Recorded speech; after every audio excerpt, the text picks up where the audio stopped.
Hey, this is MJ from the Selling the ATL Studios, and today we're going to talk about a big one when it comes to your home's value, particularly when you're trying to sell.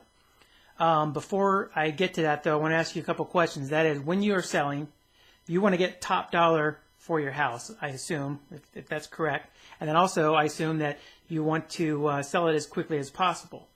Now, I just pose those as questions, although I actually don't assume them. I actually know what the answer is, and I know what the answer is because I've sit across the table from many sellers and to a person.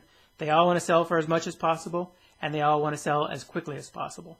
But there's one thing that can slow down that process or cost the seller more money than any other of the items that we've talked about in the other videos, and that is deferred maintenance. So deferred maintenance is really just a fancy term for stuff in your house that's not done. And how that affects you and what you'll see is when buyers come in to look at your house to potentially buy it, they're going to see the missing doorknob, they're going to see the light bulb that's burnt out, and then they're going to immediately go to their heads and they're going to say, well, that's what I can see in the house that's wrong. What other stuff is going on in here that I can't see?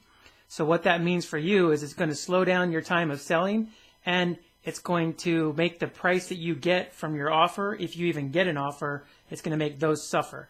So you're going to get less money for your house, again, even if you get an offer.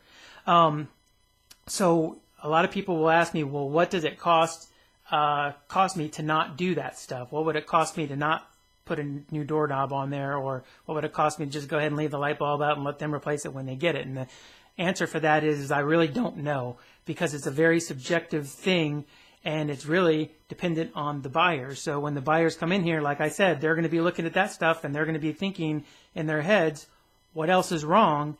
And whatever value they come up in their head, that's what they're going to deduct from the price of your house. Here's what I do know, though.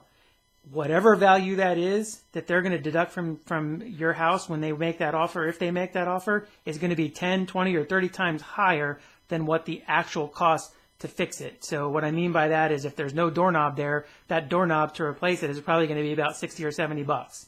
And then the light bulbs, they'll probably have light bulbs that are $10 a piece or something like that. So you get my point. You can get a light bulb for a couple bucks. You can get a doorknob for a couple bucks at Home Depot, and then you can fix them, and then they don't even have to be in the issue anymore. So what I suggest to you is walk around your house before you're selling it. Look at it like you're going to buy it. If you see something that needs to be fixed, just go ahead and fix it. Go ahead and make a list maybe if you need to, and then run to the store, grab the stuff you need, come back and do it.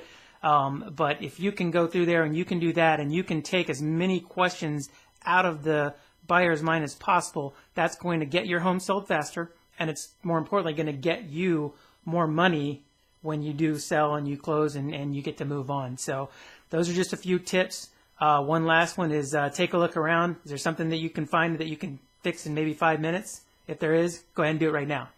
And I think that's it for this video, and I will see you next time. This is MJ from Selling the ATL Studios, and I'm out.